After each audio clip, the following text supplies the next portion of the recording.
안녕하십니까? 네. 오늘은 우리가 구원과 자유의지에 대해서 좀 말씀 좀 살펴보려고 합니다. 오늘 많은 사람들이 던지는 질문이 있습니다. 그것이 뭐냐 하면요, 자유의지에 대한 문제입니다. 자, 자유의지가 뭐죠? 자유의지. 자유의지는 선과 악 중에 하나를 선택할 수 있는 힘을 말하는 것입니다. 다시 말해서 자유의지는 한마디로 말해서 선택의 자유가 있다는 것이에요. 자, 자유의지가 그래서 있다는 것은 뭐예요? 죄를 범할 수도 있고 범하지 않을 수도 있다는 것입니다.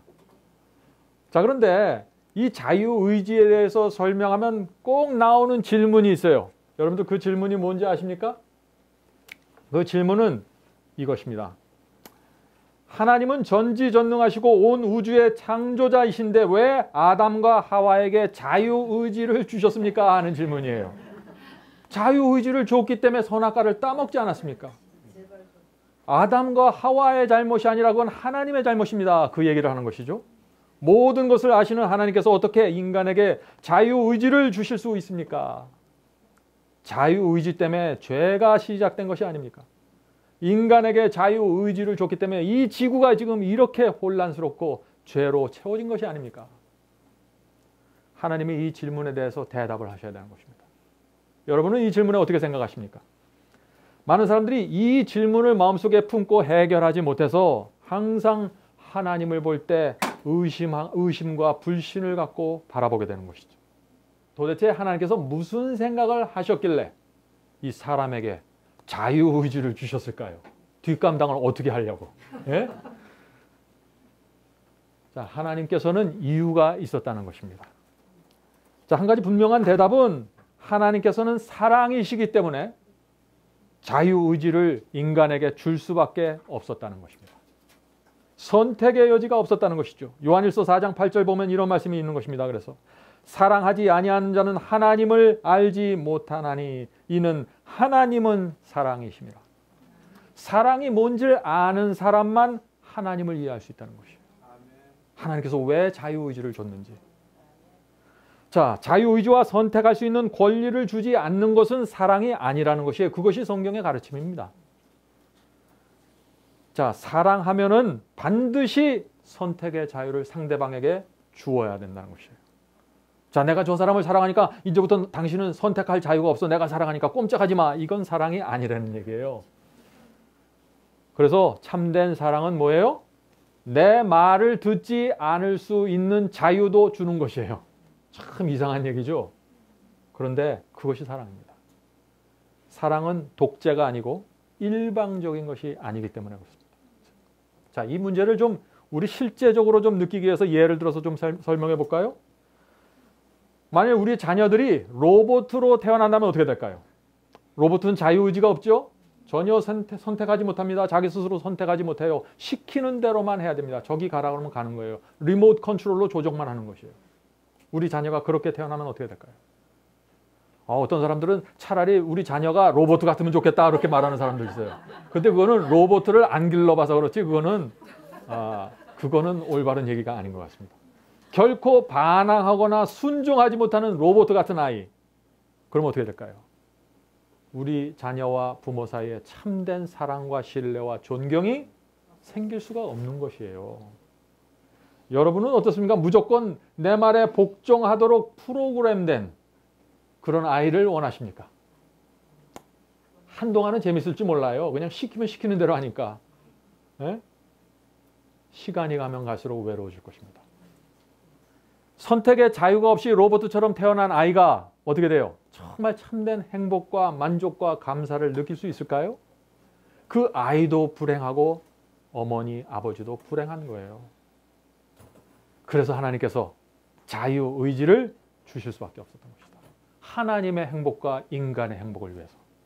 자, 그런데 우리 여기서 중요한 좀 교훈을 배워야 합니다. 부모로서 말이죠. 무슨 교훈이냐면요. 우리가 자녀를 교육시킬 때도 우리 아이들의 자유의지를 어떻게 해요? 억지로 꺾으면 안 되는 거예요.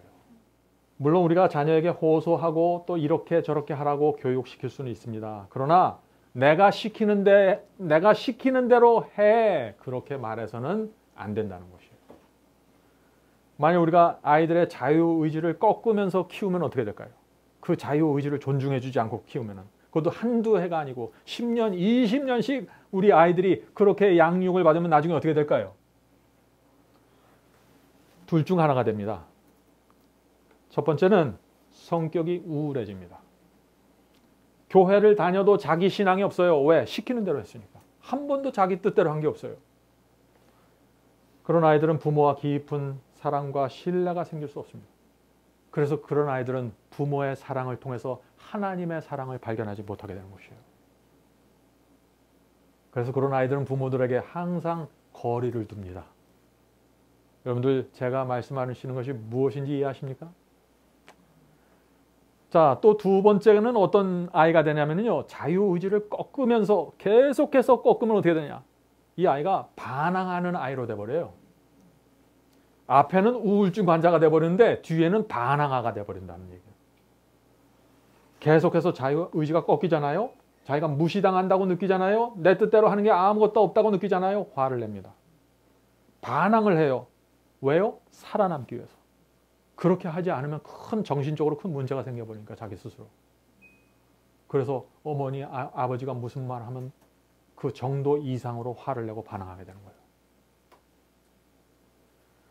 자, 그래서 그런 아이들도 부모의 사랑과 희생을 느끼지 못하고 부모의 돌보심 아래서 죽어가게 되는 것입니다. 부모를 피하게 돼요. 왜요? 강요당하니까. 계속해서. 그래서 하나님께서 인간에게 자유의지를 줄 수밖에 없다는 것입니다. 우리가 그렇게 되는 걸 원하지 않으세요? 우리가 그렇게 되는 걸 하나님께서 내려다보시려 얼마나 불행하시겠어요. 물론 하나님께서 우리에게 자유의지를 주지 않았다면 어떻게 됐을까요? 죄와 반역은 없었을 것입니다. 예? 그런데 사랑과 신뢰도 없는 것이에요. 그냥 다 하나님도 외롭게 우리도 외롭게 살아가는 거예요. 이 세상이 로봇으로 가득 차는 거예요. 어떻게 생각하세요, 여러분들? 이 지구 전체가 로봇이에요. 어떻게 생각하세요? 끔찍한 거예요. 물론 피조물에게 자유의지를 준다는 것은 죄와 반역이 들어올 수 있는 문을 열어놓는 것입니다. 자, 그래서 하나님께서 대책을 세워놓으실 수밖에 없는 것입니다. 자, 우리가 한 가지 결코 잊지 말아야 될 것이 있는데 그것은 무엇이냐면요. 인간에게 자유의지를 준다. 이것은요. 하나님의 입장에서 볼 때는 엄청난 희생을 하겠다는 결정이 포함된 결정이에요. 네? 어떤 희생일까요? 자유의지를 줘서 죄가 생겨버리면 어떻게 돼요? 네? 그 인간을 구원하기 위해서 누군가 죽어야 돼요. 왜냐하면 죄의 삭은 사망이기 때문에. 로마서 6장 23절에 죄의 삭은 사망이라고 그랬죠. 그래서 인간이 범죄하면 반드시 죽음으로 그 대가를 지불해야 되는데 하나님께서는 그 만드신 피조물을 사랑하시니까 어떻게 해요? 내가 너를 위해 죽을게. 이것이 사람에게 자유의지를 주면서 하나님 마음속에 생겼던 결정입니다. 그것이 창세 전에 이루어진 구원의 계획이에요. 우리가 이것을 알면 어떻게 해요? 정말 하나님의 사랑과 은혜 앞에 무릎을 꿇게 되는 것입니다. 이 자유의지는요, 내가 의지를 잘 상해서 율법을 지키고 내가 의지를 강하게 해서 구원을 이뤄보겠다 이런 율법적인 생각이 아니라 이건 복음이에요. 이 자유의지의 가르침 속에는 깊은 복음이 있는 것입니다. 하나님의 사랑과 은혜가 깊이 담겨져 있는 것이에요. 그래서 제가 오늘 이 시간에 이 문제를 좀 얘기하려고 하는 것입니다. 그래서 하나님께서 자유의지를 주시면서 만약 죄와 반역이 생길 때는 내가 너를 위해서 죽을게. 십자가가 그때부터 세워지게 된 것입니다. 자, 그래서 우리는 십자가가 언제 시작되었다고 말할 수 있어요? 네, 창세 전에. 하나님께서 자유의지를 주셨을 때 하나님의 아들의 마음속에 이미 십자가는 준비되고 시작되었던 거다. 자, 그래서 계시록 13장 8절 현대인 성경으로 보면은 예수님을 이렇게 표현하고 있습니다. 그러므로 세상이 창조된 이래 죽임을 당하신 어린 양. 네? 십자가가 언제 세워졌다는 얘기예요? 유대 땅에 2000년 전에 세워진 것이 아니라는 얘기예요. 지금 요한계시록은 언제요? 창세 전부터. 아담과 하와에게 자유의지를 주었을 때부터 하나님께서는 죽음의 그늘 아래서 사셨다는 것입니다. 십자가의 멍에를 메시고. 자, 여러분들 마음속에 죽음을 품고 산 경험이 있습니까? 끔찍해요. 하나님께서 인간에게 자유의지를 주었을 때 하나님 마음속에 내가 언제 십자가에 매달려야 된다는 결정이 이루어진 것이에요. 그거에 대한 예언을 다니엘서에 기록해 놓으셨어요. 내가 언제 무슨 연도에 어떻게 십자가에 달려 돌아가시겠다. 그 예언을 주시면서 그 예언과 내가 그 예언을 반드시 성취해야 된다는 그 마음의 결정을 갖고 살았다는 것이에요. 여러분이 몇 년, 몇 월, 며칠에 십자가에 무참히 달려서 빨가벗겨 돌아간다는, 죽는다는 그런 결정을 하고 사시면 여러분이 어떻게 되세요? 여러분의 생애가. 그것이 하나님의 사랑입니다. 그것이 하나님의 은혜예요. 자, 그러면 우리가 하나님의 피로 주어진 이 자유의지를 어떻게 사용해야 될까요? 여러분들 잘 명상해 봐야 됩니다. 하나님께서 자유의지를 줬으니까, 자유를 줬으니까 내 마음대로 살아도 되지. 그리스도의 피가 내 죄를 다 용서했으니까 이제 내 마음대로 살아도 되지. 천만에요. 그건 뭘 모르는 거예요? 피를 모르는 사람들의 얘기예요. 피를.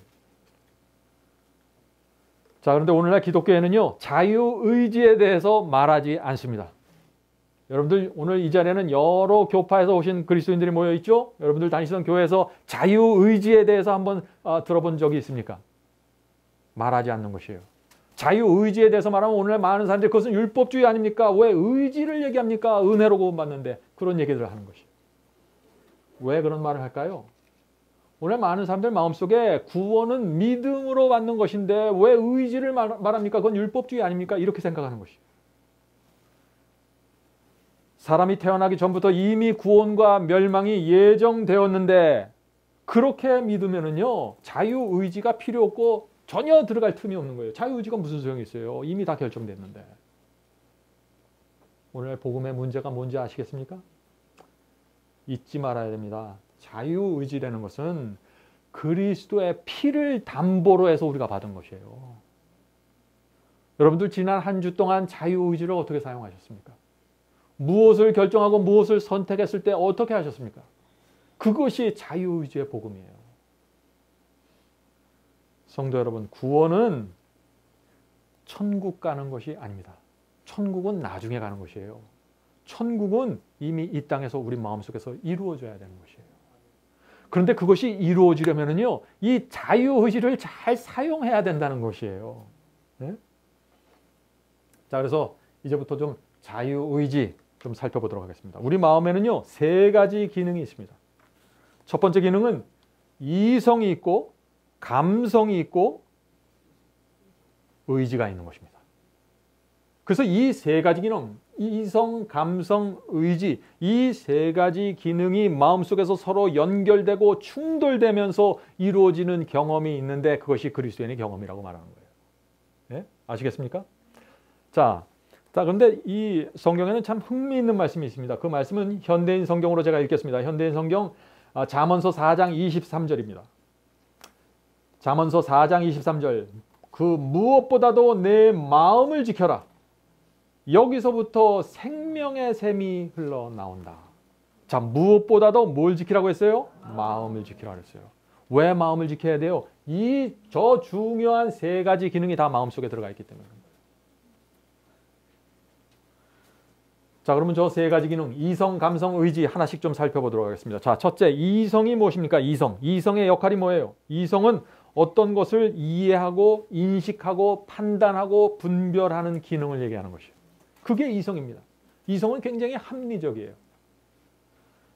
그래서 하나님의 말씀과 이 계명에 대한 지식, 이성을 통해서 우리 마음속에 들어가는 것이에요. 자, 그러므로 이 이성을 통해서 하나님의 말씀이 들어가는 건 굉장히 중요합니다. 거짓 복음과 거짓 계명이 들어가면 이 이성은 그것을 받아버리면 그 음성을 내는 거예요. 이성은 받은 대로 나옵니다. 네, 내가 성경에서 느끼고 깨달은 그대로 나와요. 그것이 이성의 역할입니다. 그러므로 거짓 복음이 들어가면요, 마음속에 특별히 이성의 문제가 생겨버려요. 자기는 양심적으로 옳다고 말하는데 전혀 다른 얘기를 하는 거예요. 그게 이성에 들어간 잘못된 복음의 위험성입니다. 자, 두 번째 감성은 무엇입니까? 감성. 감성은 어떤 것을 내가 원하는 것이에요.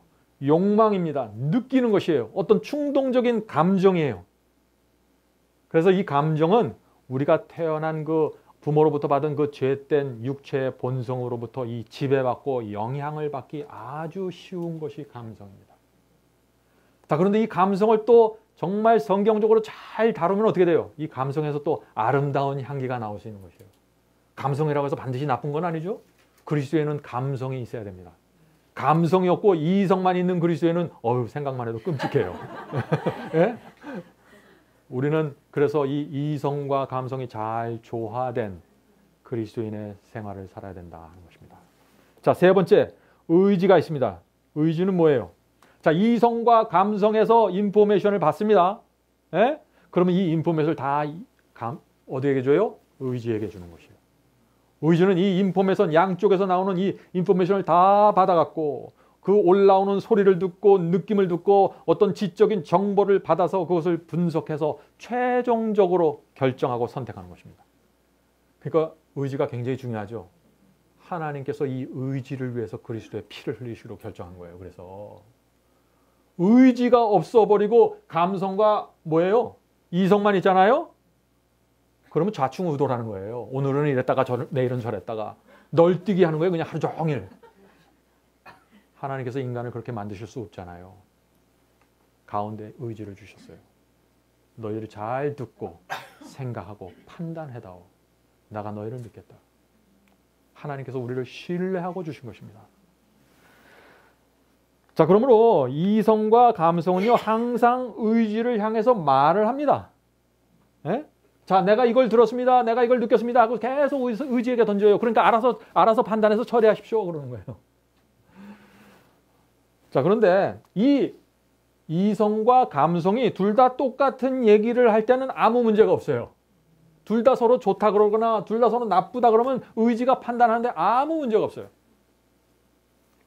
그런데 이게 다르면 어떻게 돼요? 하나는 동쪽으로 가라고 하나는 서쪽으로 가고 외쳐대면 어떻게 돼요? 의지가 고민하고 갈등하게 되는 것입니다. 자, 그런데 많은 경우에 어떻게 돼요?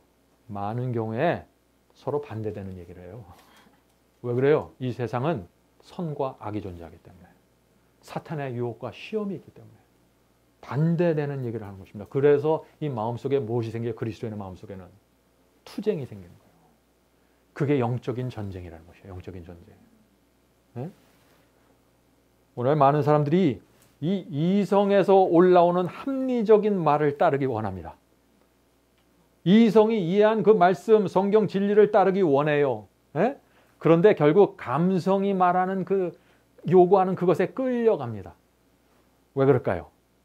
왜 그래요? 여러분들 이제 대답하셔야 돼요. 의지가 제대로 판단을 못하고 힘이 없어요.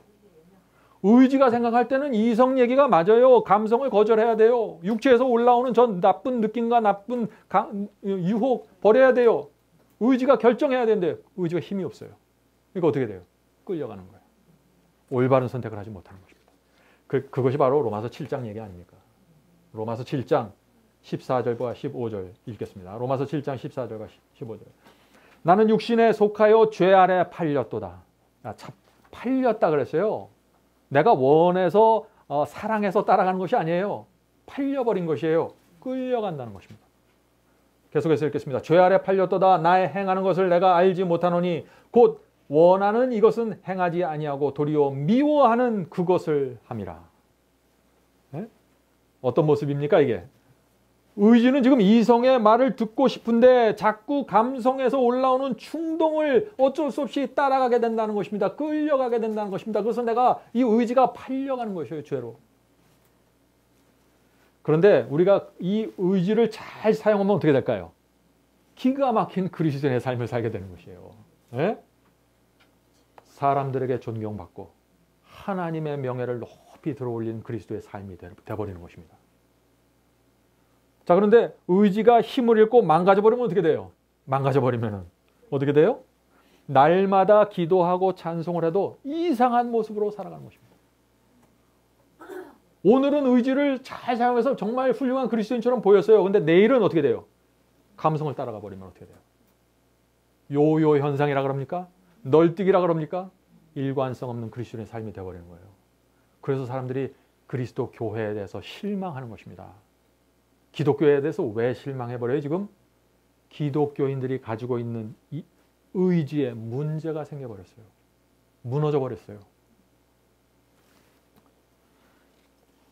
자, 잠언서 4장 23절을 한 번 더 읽어보죠. 그 무엇보다도 내 마음을 지켜라. 여기서부터 생명의 샘이 흘러나온다. 자, 이 말씀 이제 좀 다르게 보이죠? 자, 여기서부터 생명의 샘이 흘러나온다고 했는데 그럼 이 생명의 샘이 어디서부터 흘러나온다는 것이에요? 감성이에요? 이성이에요? 의지예요? 생명의 샘이 지금 마음에서 흘러나온다고 했는데 어디예요? 마음의 어디? 정확한 기능이 의지에서 흘러나오는 거예요. 의지에서 내가 내리는 그 결정에 의해서 이것이 생명의 샘이 돼서 나가서 사람들에게 감화를 주고 감동을 주고 하나님의 명예와 영광을 들어 올릴 수 있는 것이에요. 의지에서 생명의 샘이 흘러나와야 사람들의 마음에 위로를 주고 사람들의 마음을 편안하게 하고 온유한 모습으로 살아가게 된다는 것입니다. 네? 그래서 의지에서 생명이 샘이 흘러나와야 내 마음이 천국이 되는 거예요. 천국은 내 마음에서 시작된다고 했으니까. 자, 그래서 아무리 남편이 괴롭히고 이웃이 속상하게 해도 아무리 내 주변에서 폭탄이 막 터져도 의지에서 생명의 샘이 흘러나오면 어떻게 되는 거예요? 영혼의 평안이 유지되는 것입니다. 천국입니다. 내가 가는 곳마다 천국의 분위기가 생기는 것입니다. 그것이 바로 살아있는 그리스도인의 신앙입니다. 그런데 의지가 무너져서 잘못된 결정을 하기 시작하면 어때요? 그때는 마음에서 생명의 물이 흘러나오는 게 아니라 뭐가 나와요? 썩은 물이 흘러나오는 거예요. 그래서 내가 가는 곳마다 투쟁이 생기고 내가 가는 곳마다 사람들의 마음에 상처가 생기고 내가 가는 곳마다 거짓 복음과 거짓 계명들이 퍼져나가게 되는 거예요. 의지가 문제가 생겨요. 잘못된 판단하는 거죠. 그렇게 되면 어떻게 돼요? 우리 마음이 지옥으로 변하는 거죠. 네? 날마다 사람들과 부딪히고 충돌하면서 속을 태우면서 살아가게 되는 것이에요. 의지에서 생명의 샘이 안 나오니까. 그럼 어떻게 돼요? 그 사람은 마음과 몸이 병들게 되는 것입니다. 네? 의지가 올바로 돼야 내 영혼 속에 평안이 생기고 내 몸이 치료가 되고 병이 낫게 되고 내 주변의 분위기가 거룩한 분위기로 쌓여지는 것입니다. 자, 그런데 이런 얘기는요, 사람과의 관계만에서 이루어지는 것이 아니라 성경 말씀을 대하는 태도에서도 똑같이 반복된다는 것입니다. 자, 우리가 하나님의 말씀과 예언을 공부하면 어떻게 됩니까? 더 밝은 빛을 받게 되는 것이죠. 중요한 진리를 배우게 되는 것입니다. 자, 그러면 이 중요한 이 성경 말씀을 우리가 공부할 때 그 성경 말씀이 어디를 통해서 흘러들어가요? 마음으로? 이성을 통해서 흘러들어가는 거예요. 네? 자, 그런데 이성을 통해서 흘러들어갔는데 이 감성이 이성을 통해서 들어오는 그 성경 진리를 보면서 이 감성이 그것에 만족하고 동의를 하면 어떻게 돼요? 아무 문제가 없는 거예요. 진리를 스펀지처럼 그냥 싹 빨아들여 버리는 거예요. 그런데 감성이 다른 얘기를 하면 어떻게 돼요? 그때부터는 고민에 빠지는 거예요. 자, 깊은 갈등과 고민에 빠지게 됩니다. 자, 왜 그래요? 지금 두 양쪽에서 나오는 소리가 달라요. 요구가 달라요. 자, 이성은 이렇게 이야기합니다. 이것은 진리니까 받아야 됩니다. 주께서 주시는 그 밝은 빛으로 나가야 됩니다. 그것이 구원의 길입니다. 하고 이성은 외쳐요. 진리를 공부할 때. 예언을 깨달으실 때. 그런데 감성은 그렇잖아요. 감성은 반대 얘기를 할 수 있습니다. 어떻게 얘기합니까? 아이, 예수만 잘 믿으면 되지. 구태여 그렇게 살려고 하냐. 그렇게까지 할 필요가 없어. 너무 까다롭게 살지 마. 그러니까 바리새인 얘기 듣는 거지. 그렇게 살면은 네 인생만 고달파져. 그 말씀을 받아들이면 당장 삶에 큰 문제가 생기고 손해가 생겨. 너 감당할 수 있니? 이렇게 얘기하는 거예요. 의지가 가만히 있어서 양쪽의 얘기는 쭉 듣는 거예요. 자, 그런데 이성이 얘기하고 감성이 받아쳤어요. 그럼 이성이 또 가만히 있을까요? 이성도 끈질겨요. 이성이 또 이렇게 반박하는 것입니다. 자, 네가 이 말씀을 거절하지? 그러면 너는 진리 얘기를 끝까지 걸어갈 수 없게 되는 거야. 지금이야말로 내 자신을 쳐서 복종시켜야 될 때야. 지금 온 하늘이 너를 보고 있단다. 내가 주님을 위해서 어떤 결정을 내리는지 지켜보고 있는 거야. 주께서 피로 주신 내 자유의지를 사용해서 하나님께 영광을 돌려라. 이것이 이성에서 올라가는 이야기예요. 의지가 지금 이 얘기를 듣고 있는 것입니다. 그래서 이것이 마음의 전쟁이에요. 마음의 전쟁. 실제적으로 여러분이 everyday, 날마다 하게 되는 전쟁이에요. 사람과의 관계에서 성경 연구를 성경의 진리를 접했을 때 어디를 가나 이 전쟁이 마음속에 있는 거예요. 이 전쟁에서 이기는 것이 그것이 경건이에요. 예수를 믿기만 하면 경건해지고 구원받는 게 아니에요. 자동이 아니에요. 반드시 전쟁으로 들어가게 되는 거예요. 왜요? 우리는 로봇가 아니니까. 우리는 감성이 있고 이성이 있어요. 자, 그런데 오늘날 이 전쟁을 피하려고 하는 사람들이 굉장히 많다는 것입니다. 예? 바울은 이 전쟁을 어떻게 표현했어요? 피 흘리기까지 싸워야 하는 전쟁이라고 말하지 않았어요. 근데 너무나 많은 사람들이 이 전쟁을 피해요. 피 흘리기 싫어해요. 왜 포기할까요? 왜 전쟁을 피할까요? 전쟁을 하면은요, 세상을 버려야 한다는 소리를 이성으로부터 계속 들어요. 좁은 길을 걸어야 한다는 양심의 소리를 들어요. 그래서 피하는 것이에요. 성도 여러분, 우리는 피하지 맙시다. 네? 왜냐하면 이 전쟁의 승패로 그리스도인의 영성이 결정돼 버려요. 구원의 경험이 결정되는 것입니다. 이 경험을 통해서 알곡과 가라지가 나눠져 버리는 것이에요. 이 전쟁을 피하세요. 그럼 무조건 자연히 가라지로 들어가는 것입니다. 일단 전쟁에 들어가세요. 패배하든지 승리하든지 그건 전쟁 속에서 생각하세요. 들어가기도 전에 생각하고 다 빼지 말고. 네? 자, 경건의 모습만 있고 경건의 능력은 없다는 얘기하죠. 전쟁에 들어가지 않는 사람들 경건의 모습만 있는 것입니다. 전쟁에 들어가서 거기서 이성과 이 감성의 소리를 들으면서 투쟁하고 승리하는 그 사람들이 능력을 받는 것이에요. 네? 자, 오늘 많은 사람들이 어떻게 생각하십니까? 교회 다니고 예수를 믿으면 복받고 마음이 평안해질 것을 기대하고 교회를 들어오죠. 네? 그렇게 들어오는 것입니다. 저도 그랬어요. 저도 전쟁터인지 몰랐어요. 그냥 생각 없이 들어왔어요. 복받기 위해서, 구원받기 위해서. 네? 좀 멋지게 좀 잘 살기 위해서. 세상에서도 성공하고 하늘도 가고 얼마나 좋아요. 근데 들어와 보니까 그게 아니에요. 아수라장이에요. 전쟁터입니다. 가면 갈수록 그 전쟁이 치열해졌어요. 왜 그래요? 양심이 예민해집니다. 처음에는 양심이 무뎌요. 전쟁이 일어났는지도 모르고 살아가요. 생각 없이. 진리를 배우면 배울수록, 하나님의 예언을 공부하면 볼수록 전쟁이 보이기 시작합니다. 그 전쟁이 내 속에서 이루어지고 있다는 것을 느끼게 돼요. 매일매일. 감성과 이성의 소리를 점점 더 분명하게 듣게 됩니다. 내 의지가 무엇을 해야 된다는 것을 깨닫게 돼요. 그런데 교회를 수십 년 다닌 사람들도 이 전쟁이 뭔지 모르는 사람들 굉장히 많이 있습니다. 왜 그래요? 예수를 믿기만 하면 구원받는다. 한 번 구원받았으면 영원히 구원이 개런티되고 결정돼 버린다. 그러니까 전쟁에 대해 전혀 관심을 갖지 않는 거예요. 이성에서 들려오는 소리 관심 없어요. 감성에서 들려오는 소리, 육체의 요구에 관심 없어요. 그냥 구원만 받는 거예요. 복받고 구원받고 세상에서 성공하고 나중에 예수께서 오시면은 하늘 가고. 환상적인 플랜을 갖고 사는 거죠. 근데 어떻게 돼요? 그런 평안을 뭐라 그래요? 거짓 평안이라고 부르는 거예요. 성경은. 본성이 이끄는 대로 거짓말하고 속이고 마음대로 살고 화내면서 살고 가끔 해야 되지 말 것을 또 해버리고 그래도 전혀 문제가 없어요. 왜요? 마음이 죽어 있어요. 양심이 묻어 있습니다. 그런 것을 바로 성경은 거짓 평안이라고 하는 거예요. 참된 평안은 그렇게 해서 얻어지는 것이 아닙니다. 참된 평안은요, 전쟁에서 승리한 사람들에게 주어지는 선물이에요. 자, 그런데 오늘날 기독교 안에 어떤 설교들이 쏟아져 나오고 있습니까? 이런 설교들이 무척 많이 나오고 있습니다. 예수를 영접하고 믿기만 하면 구원받습니다. 예수를 믿으면 적당하게 살아도 구원받는 것입니다. 걱정하지 마십시오.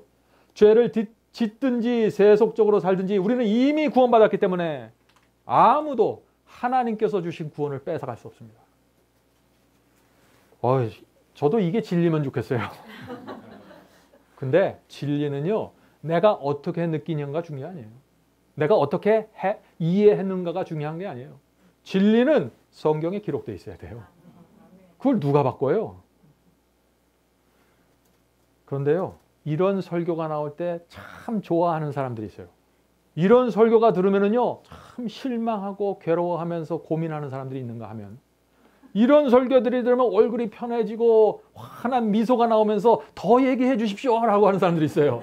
네? 어떤 사람들일까요? 그런 사람들은 전쟁을 싫어하는 사람들이에요. 전쟁에서 이기는 방법을 몰라서 포기한 사람들이에요. 적당하게 신앙하고 구원받고 천국 가기 원하는 사람들이에요. 그래서 그런 사람들은 거짓 선지자들이 설교할 때 귀가 솔깃해지는 것입니다. 왜? 내 마음에 쏙 들어오니까. 그런데 정말 주님을 사랑하고 주님의 말씀에 충성하기 원하는 사람들은요, 어떻게 돼요? 저건 올바른 설교가 아니구나. 거짓 선지자구나. 딱 느끼는 거예요. 누가 와서 좁은 길을 얘기하고 진리대로 하라 하고 듣기 싫은 얘기하면 저 사람이 진짜 주의 종이구나. 그렇게 느껴버리는 거예요. 이 두 차이를 아시겠습니까? 네. 자, 그러면 우리가 정말 이 전쟁에서 이길 수 있는지 좀 따져봐야 됩니다. 죄를 이기는 것이 정말 가능한지. 성도 여러분, 이 구원은요, 매일의 경험입니다. 한 번 하고 끝나는 것이 아니에요. 그냥 한 번 했으면 그냥 계속 그게 가는 게 아니에요. 전쟁은 매일 있습니다. 어제 승리해도 내가 오늘 패배할 수 있는 것이에요. 그러므로 우리는 예수께서 내 안에 계시고 내가 예수 안에 거하는 경험이 뭔지 이해해야 되는 것입니다. 자, 지속적으로 승리하고 싶습니까? 전쟁에서 이기는 방법을 알아야 돼요. 포도나무에 가지가 붙어 있듯이 그리스도에 우리가 계속해서 붙어 있는 방법을 우리가 이해해야 된다 하는 것입니다. 여러분은 그 복음의 비밀을 알기 원하십니까? 네, 감사합니다. 자, 그런데 제가 이런 얘기를 하면요, 꼭 들어오는 질문이 하나 있어요. 아마 여러분들 중에서도 지금 그 질문을 하고 싶은 분들이 있을 것입니다. 그 질문은 이것이에요. 아니, 우리가 어떻게 그리스도와 계속해서 붙어 있을 수 있습니까? 그것은 불가능한 것이 아닙니까? 하는 질문이죠. 그 질문 하시려고 했죠. 네? 자, 우리가 가장 먼저 이런 질문을 생각할 때 가장 먼저 우리가 확인해야 될 것은 이 질문입니다. 우리 스스로 이 질문을 좀 던져봐야 돼요. 내 인생의 목표가 어디에 맞춰져 있는가? 내가 지금 돈을 버는 이유가 무엇인가? 내가 지금 공부하는 이유가 무엇인가? 내가 지금 살아가는 이유와 목적이 무엇인가? 이게 확실하게 결정돼 버려야 돼요. 예수께서 승리하신 것처럼 여러분 승리하고 싶으세요? 아멘. 그러면은 예수께서는요, 이 땅에 오셨을 때부터 분명한 이유와 목적을 가지셨어요. 제가 볼 때 오늘날 가장 큰 문제는 이거예요. 여기서부터 분명하지 않으니까 맨날 엎어지고 쓰러지고 그 다음 날은 또 좀 다른 분위기고 이렇게 돼버리는 거예요. 내가 사는 이유가 하나님의 영광에 맞춰져 있습니까? 그러면은요, 돈을 벌어도 신이 나요. 밤늦게까지 일해도 신이 나요. 왜? 내가 이렇게 고생하면서 돈을 버는 이유는 내 욕심과 내가 아니라 하나님을 위해서 하고 있다는 확신이 있기 때문에 그런 거예요. 자, 또 하나 좀 우리가 맞춰봐야 될 것이 있는데 그것은 내 마음과 생애를 주님께 바쳤습니까? 하는 이 질문입니다. 자, 이런 것들이 정확하게 맞춰져 있지 않으면서 내가 주님의 그 포도나무에서 계속 붙어 일하고 애쓰고 노력하죠? 안 되는 것이에요, 그게. 그래서 안 되는 것이에요. 제가 그랬습니다. 제가 한쪽 손에는 세상에 대한 사랑을 갖고 있고 한쪽 손에는 주님을 사랑하는 마음이 있었습니다. 그래서 이 두 개를 같이 가지고 했어요. 그러니까 어떻게 돼요? 저 마음의 투쟁과 전쟁 속에서 살아남을 수가 없는 거예요. 내 의지가 어떤 때는 거룩한 의의 선택을 했다가 그 다음 날에 가면 또 악으로 기울어져 버려요. 그러니까 고민에 빠지는 것입니다. 이 악순환의 쳇바퀴에서 여러분들 빠져나오셔야 돼요. 어떻게 해요? 제가 말씀드렸죠? 내 인생의 목표, 내가 사는 이유, 내가 돈을 벌고 공부하는 이유 분명해져야 됩니다. 내 마음과 생에 분명하게 받쳐져 있어야 돼요. 그렇게 되면은 이제 전쟁에서 하나님께서 우리의 손을 붙잡고 나가십니다. 이게 안 되면 잘 안 되는 거예요. 왜? 하나님께서 우리 손을 붙잡고 가려면 내가 자꾸 딴짓 하는데. 전쟁이 벌어지는데 딴 데 쳐다보고 있어요. 내가 사랑하는 건 이 전쟁이 아니라 딴 거니까. 그래서 자꾸 실패하고 넘어지는 것이에요. 그러면서 어떻게 해요? 오늘 또 졌잖아. 그거 안 된다고 내가 얘기했잖아. 맨날 이런 얘기하는 거예요. 자기 잘못은 생각 안 하고. 물론 우리는 죄를 범할 수 있습니다. 그러나 분명한 것은 죄를 붙잡고 있을 수는 없는 것이에요. 왜요? 성령께서 말씀해 주시니까. 그리스도의 피가 내 눈앞에 보이니까. 내가 실수하고 넘어질 수 있어요. 그러면 즉시 성령께서 오셔서 내 문제를 가르쳐 주시잖아요. 그게 은혜 아닙니까? 그러면 그때 다시 우리가 그 죄를 놓고 주 앞에 나가서 회개하고 사함을 받고 다시 가는 것입니다. 얼마나 감사해요. 예수께서는 너희 이제 예수님 믿지? 나를 믿지? 그러면 이제부터 내가 재림할 때까지 단 하나의 죄도 범하면 안 돼. 그렇게 말씀하시지 않으신다는 것이에요. 항상 피를 펼쳐놓고서 문제가 있으면 와라. 내가 탕감해 줄게 하고 기다리시는 것이에요. 자, 주님께 마음을 바친 사람의 의지는요, 다른 것이에요. 그래서 의지라고 해서 다 똑같은 의지가 아닙니다. 그리스도의 피로 물들어 있는 의지, 십자가의 은혜로 감동된 의지, 다른 의지입니다. 그런 의지는 죄를 붙잡고 있을 수 없다는 것입니다. 제가 좀 감동적인 말씀을 좀 하나 읽어드리겠습니다. 이 말씀은 Selected Message Volume 1입니다. 389페이지에 있는 말씀입니다. 우리는 우리를 위하여 창에 찔리신 그리스도를 바라보게 될 때 우리가 죄를 붙잡고 있으면서 그리스도의 은총을 계속해서 누릴 수는 없다는 것을 알게 될 것이다. 우리는 그리스도의 공로를 굳게 붙들고 죄 짓기를 중단해야 한다는 사실을 느끼게 될 것이다. 왜 우리가 우리 마음속에서 이런 느낌이 올라올까요? 그리스도께서 나를 위해서 죽으셨다는 그 사실을 깨닫고 알기 때문에 그런 것이에요.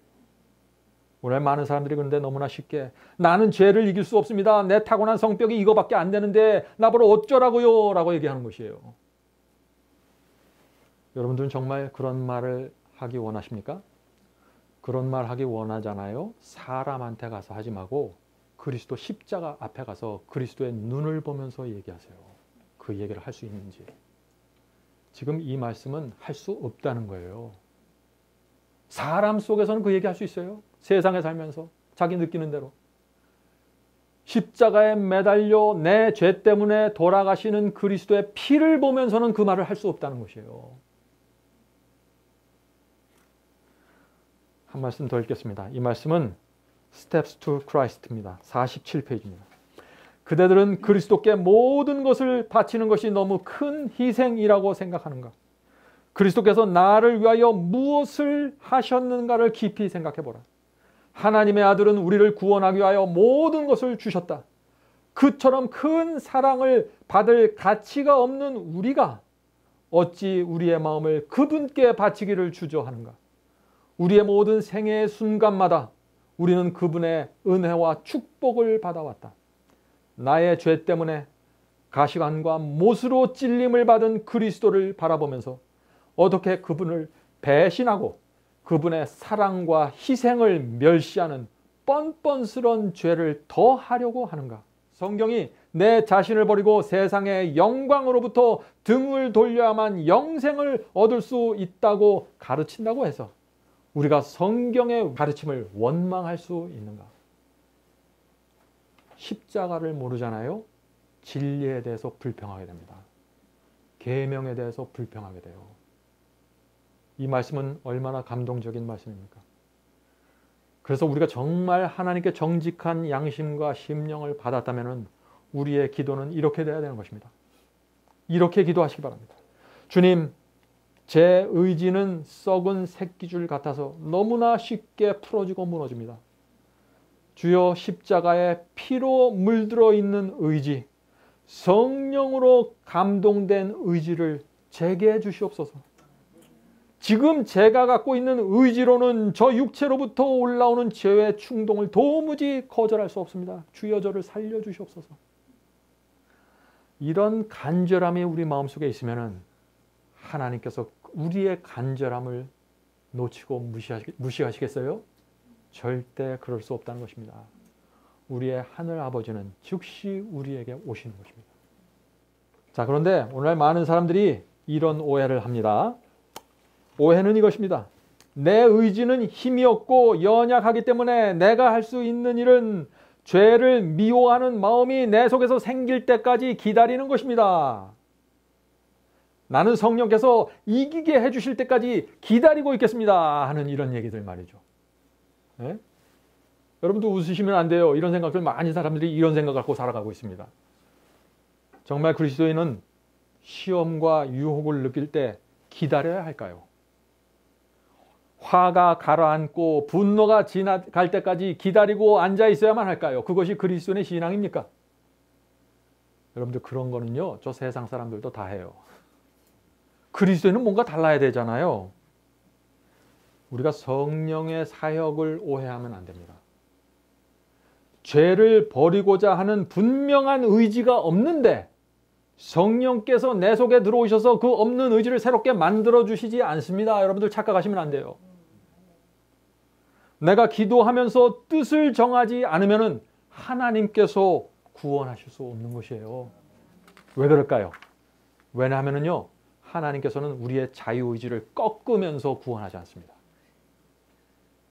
하나님께서 우리의 소원과 우리의 의지를 꺾으면서 구원할 수 있다면, 그런 식으로 구원할 수 있다면 뭐하러 자유의지를 주셨어요? 하나님께서. 하나님의 죽음을 놓고서 자유의지를 줄 이유가 없잖아요. 여러분들 상식적으로 생각을 좀 해보세요. 하나님께서는 그리스도의 피를 존중하는 것처럼 우리의 자유의지를 존중하십니다. 그래서 우리가 끝까지 멸망받기로 선택하고 넓은 길을 가면은 우리의 그런 뜻도 존중해 주시는 것이에요. 억지로 붙잡지 않는다는 것이에요. 누가복음 15장에 나오는 여러분들 탕자 이야기 아시죠? 탕자가 어떻게 했습니까? 아버지를 버리고 떠나기로 결정했습니다. 그때 아버지가 아들의 의지를 꺾었습니까? 아니요. 물론 호소했습니다. 가지 말라고 말했어요. 그래도 끝까지 우기고 주장하니까 그러면 갈 수밖에 없지. 그렇게 말씀하신 거죠. 자유의지를 꺾지 않습니다. 자, 그런데 오늘날 교회에서 설교 들으면 어떻게 해요? 마치 하나님께서 우리의 의지를 무시하고 무조건 구원하시는 것처럼 말하잖아요. 한번 믿으면 내 의지와 내 뜻이 어떠하든지 간에 하나님께서 무조건 천국에 데려간다고 말하잖아요. 하나님의 예정을 누구도 변경시키고 바꿀 수 없다고 말하잖아요. 자유의지가 사라진 것입니다. 조심해야 합니다. 오늘날 교회 안에 다른 복음들이 너무나 많이 들어와 있어요. 자, 여러분들 사울왕 이야기 아시죠? 사울왕이 어땠습니까? 사울이 한때 성령을 받고 예언까지 했던 사람입니다. 그런데 그의 의지가 문제가 생겼어요. 다윗에 대한 질투가 들어왔습니다. 감성을 통해서요. 의지가 이것을 물리쳐야 되는데 물리치지 못했어요. 어떻게 됐어요? 성령의 음성을 거절하고 끝까지 다윗을 시기하고 질투했습니다. 죄를 고집했습니다. 결국 어떻게 됐어요? 사울이 구원을 잃어버렸습니다. 성령을 받고 예언을 했던 사람이 멸망당했어요. 한번 구원받으면 영원히 간다고요? 누가 그래요? 성경에 그런 얘기가 어디 있습니까? 하나님께서 그의 길을 막지 않으셨습니다. 네? 다윗을 미워하고 시기할 때 하나님께서 나타나셔서 사울의 팔을 비틀어서 너 이제부터 다윗을 사랑해 이렇게 하지 않으셨어요. 가롯 유다는 어떻습니까? 가롯 유다는 예수님의 제자였어요. 그리스도를 3년 반 동안 따라다녔습니다. 다른 제자들처럼 그도 그리스도의 그 순결한 삶을 보면서 성령의 깊은 감동을 받았습니다. 그런데 그의 의지는 어땠어요? 끝까지 자기의 생각을 고집했죠. 결국 사탄의 유혹에 넘어갔습니다. 유다의 종말이 무엇입니까? 멸망입니다. 하나님께서 유다의 그 선택을 막지 않으셨어요. 자, 하나 더 예를 들어볼까요? 아담과 하와에게 두 아들이 있었습니다. 지금 저는 자유의지를 얘기하는 것입니다. 자유의지에 따라서 인간의 구원이 결정될 수 있음을 얘기하는 것이에요. 하나님께서는 모든 사람을 구원하기 원하지만 내 자유의지가 하나님의 구원을 거절하고 다른 것을 선택하면 하나님께서 막을 수 없다는 것이에요. 자, 두 아들이 있었죠? 누구예요? 가인과 아벨입니다. 두 아들 모두 그 부모로부터 어떻게 예배드리고 제사 드려야 된다는 지식을 정확하게 전달받았습니다. 그런데 가인은 어떻게 했습니까? 하나님께서 가르쳐 주신 그 방법을 거절하고 내 방식대로 제사 드렸어요. 신앙이 두 가지예요. 하나님의 방식대로 신앙을 하냐, 내 방식대로 신앙을 하냐. 가인은 어떻게 했습니까? 끝까지 자기의 의지를 굴복하지 않았어요. 자기의 예배 방식을 고집했습니다. 어떻게 했어요? 결국 어떤 일까지 생겼어요? 결국 동생을 죽였습니다. 운명은 멸망이었습니다. 가인이 양을 잡아서 제사 드리지 않고 곡물과 열매를 제사 드리려고 결정했을 때 하나님께서 가인의 선택을 막으셨어요? 막지 않으셨어요? 막지 않으셨어요. 그 의지를 존중해 줬어요. 동생을 죽이려고 칼을 들었을 때 그 칼을 못 들게 손을 붙잡았습니까? 어떻게 했습니까? 내버려 뒀어요. 그것은 가인의 선택이었기 때문에. 자유의지의 선택이었습니다. 인간의 선택을 하나님께서 억지로 바꾸지 않습니다. 여러분들 이거 정확하게 이해하셔야 됩니다. 바꿀 수가 없어요. 왜요? 우리에게 자유의지를 주시고 마음대로 바꾸고 강요한다면 자유의지를 줄 이유가 없으니까. 자, 오늘 우리는 자유의지에 대한 모든 것을 좀 살펴보려고 합니다. 성도 여러분, 만약 하나님께서 우리의 자유의지를 억압하고 바꾼다면 사탄이 가만히 있을까요? 사탄이 가만히 있지 않습니다. 사탄이 즉시 하나님을 향해서 이렇게 말합니다. 하나님 그거 반칙 아닙니까? 라고 항의합니다. 왜요? 사탄도 우리의 의지를 억지로 꺾지 않습니다. 네. 꺾질 않아요. 사탄도 억지로 우리를 멸망으로 끌고 가지 않아요. 하나님도 우리의 의지를 거스리면서 역사하지 않는 것입니다. 물론 사탄은 우리를 유혹합니다. 하나님도 마찬가지예요. 하나님도 성령을 통해서 우리에게 호소하십니다. 양쪽에서 호소하는 것이에요. 최종 결정은 누가 해요? 내가 하는 것이에요. 내가 하는 것이에요. 의지가. 내가 누구를 섬길 것을 결정하는 것입니다. 그것이 하나님과 사탄 사이에서 벌어지는 전쟁의 룰이에요. 전쟁의 룰. 전쟁에도 룰이 있습니다. 마구잡이로 하는 거 아니에요. 이거예요. 그러므로 우리 속에서 죄된 욕망이 올라오려고 하고 교만이 올라오려고 할 때 그것을 가만히 지켜보면 안 돼요. 의지를 사용하셔야 돼요. 의지를. 네? 죄를 물리치고 싶은 느낌이 자연히 생길 때까지 앉아서 기다리면 안 된다는 것이에요. 꿈에서 누가 계시를 줄 때까지 그냥 가만히 기다리면 안 된다는 것이에요. 의지가 발동해야 됩니다. 시험을 느끼죠. 유혹을 느끼죠. 의지가 발동해야 돼요. 유혹과 시험을 느끼는 그 첫 번째 순간에 주님께 달려가야 되는 것이에요. 그 첫 번째 순간을 놓치면 안 됩니다. 그 첫 번째 순간을 예민하게 느끼고 움직이는 사람들이 경건한 사람들이에요. 그것은 내가 노력해서 만들어낼 수 있는 건 아니죠. 날마다 말씀을 읽고 말씀으로 마음을 닦으셔야 됩니다. 이것이 진리인데 많은 사람들이 이것을 모르기 때문에 어떻게 돼요? 유혹과 시험 앞에 오면은 우물쭈물하고 기다리다가 그냥 당해버리는 거예요. 사탄에게 끌려가 버리는 것입니다. 자, 그래서 우리가 의지를 발동시켜서 주여 제가 주님을 선택하길 원합니다 하고 제가 의지를 주님께 바치면서 기도하면 하나님께서 가만히 있지 않으시는 거예요. 성령을 보내주시는 거예요. 그때. 그래서 우리의 의지 속에 초자연적인 능력을 불어넣어 주신다는 것이 성경의 약속입니다. 그 능력을 받은 의지는 전혀 다른 의지인데 그 능력을 받아버리면 백전백승이에요. 네. 그것이 성경의 약속이에요. 성령의 능력을 내가 받았는데 백전백패하고 뭐 100번 싸우면 20번 이긴다고요? 그런 건 없어요. 문제는 우리가 그 능력을 받지 않기 때문에 문제가 생기는 것이죠. 항상 문제는 우리에게 있는 거지 하나님과 성령에게 있는 게 아니라는 것을 여러분들 기억하시기 바랍니다. 벌써 끝날 때가 됐다고 하네요. 오늘 이 말씀은 정말 중요한 말씀인데 제가 인제 반했습니다. 다음 시간에 제가 이 의지에 대한 말씀 2부를 진행하도록 하겠습니다. 이 의지는 정말 중요한 말씀입니다. 우리가 이것을 이해하는가에 따라서 우리의 삶의 열매가 맺히게 되고 하루를 살고 나서 내가 무엇을 회개해야 될지가 정확하게 나타나게 되는 것이에요. 내 의지가 어떤 점에서 놓쳤고 어떤 점에서 무너졌는지 알게 되는 것이에요. 그래서 그 점을 들고 주님께 나가 주님, 제가 이 점이 부족합니다. 내 의지가 여기서 무너졌습니다. 도와주시옵소서. 치료해 주시옵소서. 치료받을 부분이 정확하게 나타나는 것이에요. 의지 생각하지 않고 마음대로 생각 없이 사는 사람들요, 신앙을 오래 해도 발전이 없습니다. 열매가 없는 것이에요.